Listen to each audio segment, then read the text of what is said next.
Hey everybody, Dr. Doyle here. Welcome back to learning about water resources. Today I'm going to introduce infiltration.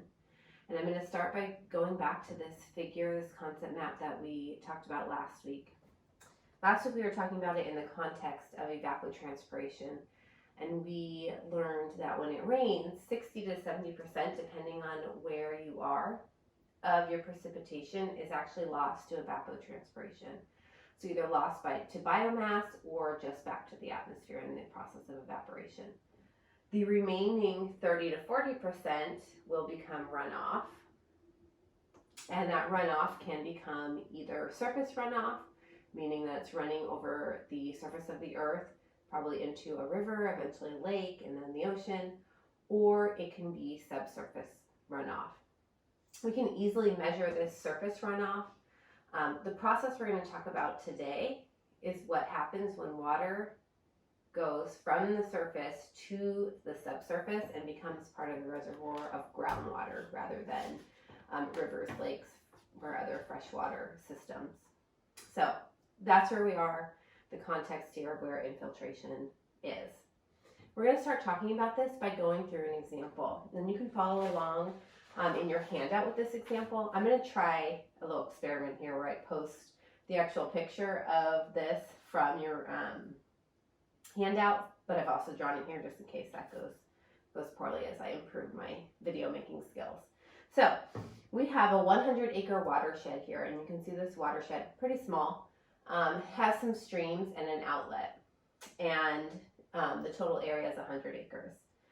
We're going to say that a particular storm comes through, and this storm in the first hour has 2 inches per hour of rain, and then the next hour that jumps up to 4 inches per hour, and then it jumps up to 6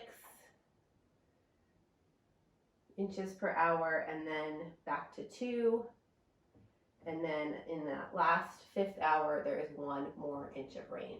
So remember, this is our hyetograph. It's showing us the distribution of the intensity of rain over the duration of the storm. In this case, our duration is 5 hours.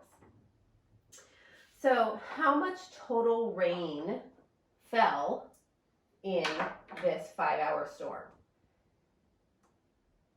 The total rain that fell is 2 inches in the first hour, plus 4 inches in the second hour, plus 6 inches in that third hour, and then 2 inches, and then 1 last inch for a total of 15 inches of rain. And we can go back to what we learned in the first module of this class and convert that total amount of rain to acre feet. How much depth of rain would that, of water would that be over the entire watershed? If we do that, we are going to convert this to acre feet. We are going to take our 15 inches and convert that to 1.25 feet and multiply that by the area of 100 acres, and we would get 125 acre feet of total rain. And maybe that's what we might expect for the duration of the storm. We might expect to see that runoff, that amount of runoff, right? During the duration of the storm, evapotranspiration is not going to really take place. So maybe, another 2 hours after that storm, we would have expected 125 acre feet of water to leave the watershed. But that's not what happens. The actual runoff measured at this outlet location is only 60 acre feet.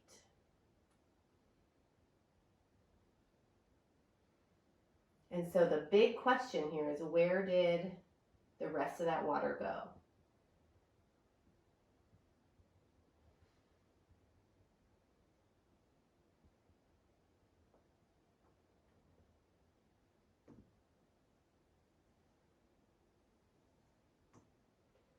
And the answer, as you can probably imagine because of the title of this lecture, is that it is infiltrated.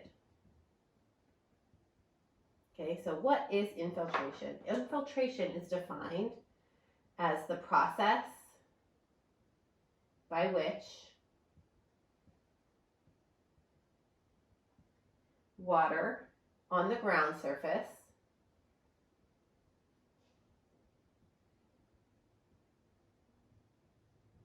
enters the soil. And this is one of those phenomenons. You all know by now I'm pretty much the nerdiest person when it comes to water. But once you learn about this, you're going to see it everywhere, right? Like when you go water your garden or you even see sprinklers, you're going to be able to visualize and see this process out in the natural world. So take a look around and see if you can see some infiltration happening. So it's the process by which water on the ground surface enters soil. And from this, we can get an equation that we'll use. It's not a very groundbreaking equation. We're just going to say that direct runoff from a particular storm is equal to the precipitation minus the infiltration. Okay, so again, this is going to be really at the time scale of a storm, maybe a slightly longer. This is not a very big time scale when we're talking about this process of direct runoff.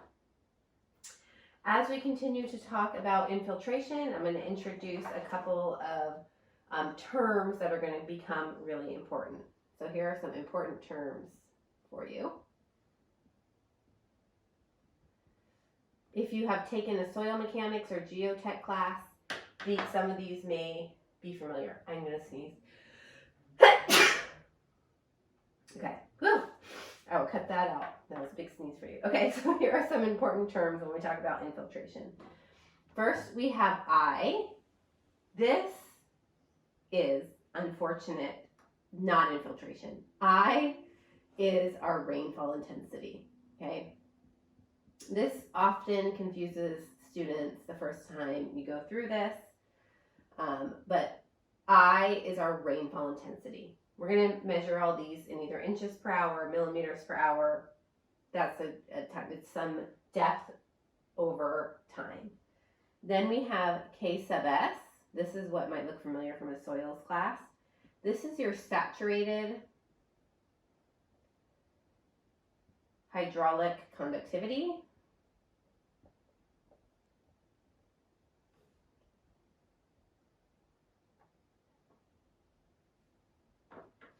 And what it really does is it describes the ease with which a fluid can move through a pore space. Meaning the pores in the groundwater substrate, the ground substrate. Okay, now we have two terms related to infiltration. We have F sub C. This is an infiltration rate.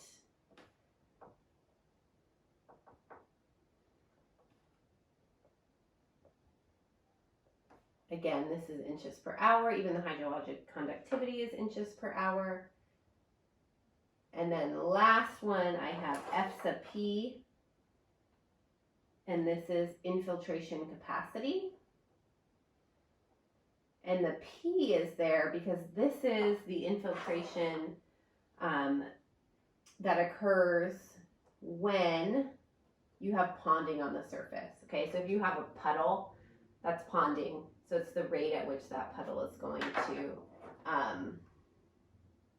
disappear. Okay, so this also is inches per hour. Okay, so that's a brief introduction to infiltration. And in my next video, I'm going to briefly introduce two methods that we can use to estimate infiltration, and then we'll practice them together in class.